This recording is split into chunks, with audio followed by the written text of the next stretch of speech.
Hi all. இன்றைக்கு நான் உங்களை இந்த வீடியோவுக்கு ஐ வெல்கம் யூ. ஸோ நம்ம தினமும் நம்ம இயேசு கிறிஸ்துவினுடைய உவமைகளை பற்றி நம்ம படித்து வருகிறோம். இந்த மாதிரியான உவமைகளை படிக்கிறதன் மூலியமாக நமக்கு ஒன்று வேதாகமத்தில் இருக்கும் ஞானம் நமக்கு இன்னும் ஆழமாக நம்ம அதை கற்றுக்கொள்ளுகிறவர்களாய் நம்ம இருக்கிறோம். இன்னொன்று எப்படி இயேசு கிறிஸ்து சின்ன சின்ன விஷயங்களை வைத்து அவர் ஒரு பெரிய பரலோக ராஜ்யத்தையே அவர் கம்பேர் பண்ணி சொல்கிறாரு. சின்ன விஷயங்களை வைத்து அதை நம்ம நோட்டீஸ் பண்ணியிருக்க மாட்டோம். ஆனால் அதன் மூலியமாக பரலோக ராஜ்யத்தை பற்றியே அவர் கம்பேர் பண்ணி சொல்லியிருப்பார். ஸோ தேவன் அவருக்கு கொடுத்த ஞானம் அறிவு பார்த்திங்கன்னா ஈடு இணையற்றதுன்னு தான் சொல்ல முடியும். ஸோ அதை பற்றி நம்ம இன்றைக்கி பார்க்கலாம். நம்ம நேரடியாக உவமைக்குள்ளாக போகலாம். இன்றைக்கு நான் எடுத்துக்கொண்ட உவமை கோதுமையும் களைகளும் உவமை.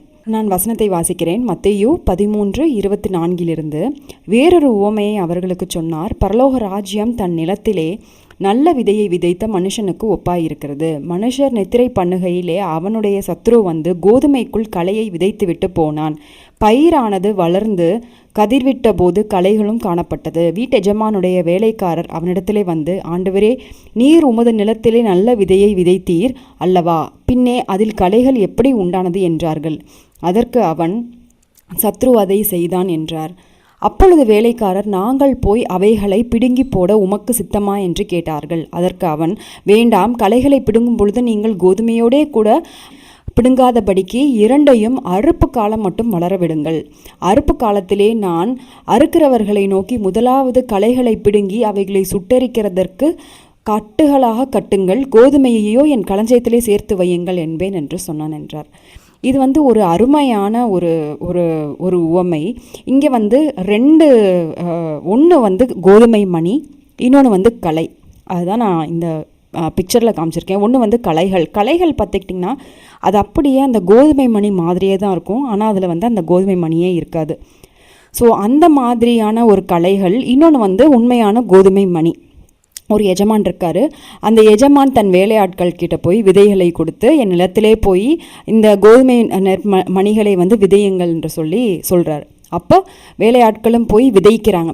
விதைத்து விட்டு அடுத்த நாள் பார்க்கும் பொழுது அந்த கோதுமை மணிக்குள் நடுவாக வேற என்ன பார்க்குறாங்கன்னா, அவர்கள் களைகளையும் அந்த வேலையாட்கள் பார்க்குறாங்க.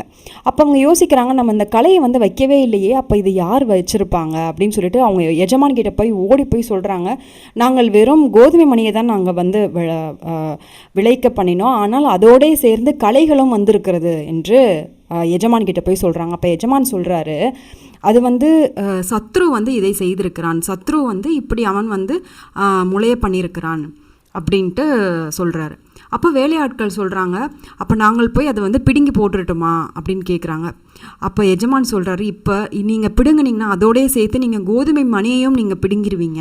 ஏன்னா கோதுமை மணியும் களையும் ஒரே மாதிரி தான் இருக்குது. நீங்கள் களைன்னு நினச்சி கோதுமை மணியையும் நீங்கள் பிடுங்கிடுவீங்க. அதனால் நீங்கள் இப்போ பிடுங்க வேணாம், அறுப்பு காலம் வரைக்கும் அது வளரட்டும். 2 மாதமோ 3 மாதமோ அறுப்பு காலம் எப்போ வருதோ அது வரைக்கும் அது வளரட்டும், களையும் வளரட்டும், கோதுமை மணியும் வளரட்டும்.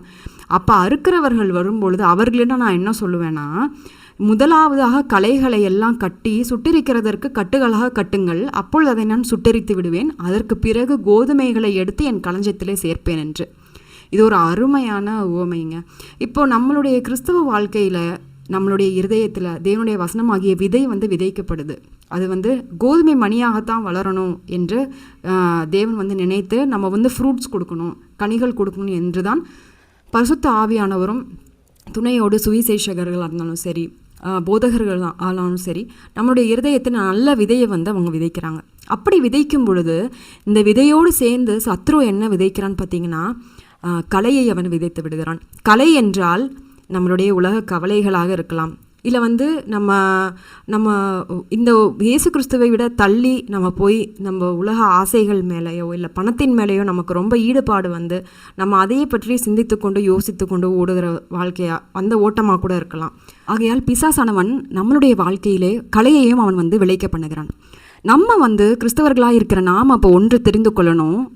நம்மளுடைய வாழ்க்கையில் கஷ்டங்களும் இல்லை வந்து கவலைகளும் இல்லை வந்து மற்ற ஆசைகளும் அது கண்டிப்பாக அது வந்து இருக்கும். ஆனால் அதோடு தான் நம்ம வந்து இந்த வாழ்க்கையில், இந்த கிறிஸ்தவ வாழ்க்கையில் நம்ம ஓடுகிறவர்களாக இருக்கிறோம். ஆனால் நம்ம தேவனுடைய வசனத்தை நம்ம இறுக பற்றி கொள்ளும் பொழுது நம்மளுடைய நோக்கமும் நம்முடைய சிந்தனைகளும் இதிலே போகாதபடிக்கு, இதிலே அதிக நேரத்தை நம்ம செலவு செய்யாதபடிக்கு பரிசுத்த ஆவியானவர் நமக்கு உதவி செய்வார். ஆகையால் நீங்கள் ஒன்று வந்து தெரிந்து கொள்ளணும். அறுப்பு காலம் மட்டும், அதாவது till the day of the second coming until the judgment day, நம்ம வந்து முட்களோட தான் நம்மளுடைய பயணம் இருக்கும். எகிப்திலிருந்து இஸ்ரேல் ஜனங்களை கானான் தேசத்திற்கு அழைத்து போனார்.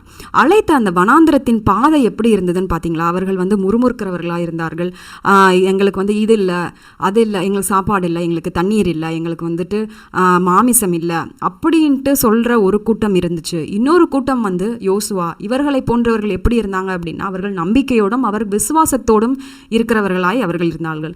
ஆகையால் இந்த ஓட்டத்தில் நம்ம எப்படி இருக்கணும்? நம்ம யோசுவாவை போல நம்பிக்கையும் நம்ம விசுவாசம் உள்ளவர்களாக இந்த வனாந்திர வாழ்க்கையில் நம்ம வந்து பாதையை நம்ம ஓடி நம்மளுடைய கானான், பாலும் தேனும் ஓடுகிற அந்த கானான், அது வந்து பரலோக ராஜ்யத்தை வந்து நம்ம அடைகிறதற்கு நம்ம நிச்சயம் உள்ளவர்களாய் நம்ம இருக்கணும். இந்த வாழ்க்கையில் நமக்கு முட்கள் இருக்கும், கண்டிப்பாக இருக்கும். அதை தான் சொல்கிறாரு. அப்போ அந்த எஜமானுக்குடைய அடுத்த வேலை என்னது?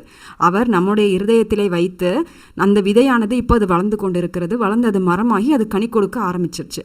அப்போ லாஸ்ட் டே அப்போ அவர் கண்டிப்பாக அவர் வந்து தன்னுடைய கோதுமை மணிகளை களஞ்சியத்திலே சேர்க்கிறதற்காக அவர் அறுப்பு காலத்திலே அறுக்கிறதற்காக அவர் ஆட்களை, அதாவது ஏஞ்சல்ஸை வந்து அவர் அனுப்பி தன்னுடைய ஜனங்களை எடுத்துக்கொண்டு தன்னுடைய களஞ்சியத்திலே சேர்த்து பின்பு அந்த பிசாசானவனை, அந்த களைகளை முளைக்க வைத்து அந்த பிசாசானவனை கண்டிப்பாக அவர் வந்து அக்கினியும் கந்தகமும் எரிகிற அக்கினி சூளையிலே அவர் வந்து போட்டு கண்டிப்பாக அவர் வந்து சுட்டெரிப்பார்.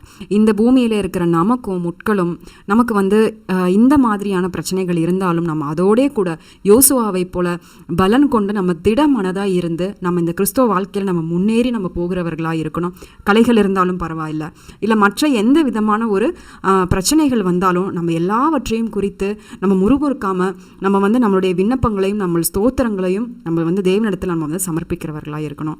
வருத்தப்பட்டு பாரம் சுமக்கிறவர்களே நீங்கள் எல்லாரும் என்னிடத்தில் வாருங்கள், நான் உங்களுக்கு இளைப்பாறுதல் தருகிறேன். ஆகையால் நம்ம இந்த மாதிரியான வசனங்களை நம்ம படிக்கும் பொழுது நம்ம இந்த மாதிரியான கவலைகள் நமக்கு வந்தாலும் நம்ம அதை வந்து இயேசு கிறிஸ்துவினுடைய பாதத்திலே வைத்து நம்ம வந்து அவருடைய பாரம், அவருடைய நுகத்தை நம்ம சுமக்கிறவர்களாயும் நம்ம இருக்கணும். அதோட நான் இந்த ஒரு வீடியோவை நான் முடிச்சுக்கிறேன். கண்டிப்பாக அடுத்த ஒரு பேரபிளை நம்ம பார்க்கலாம். தேங்க்யூ.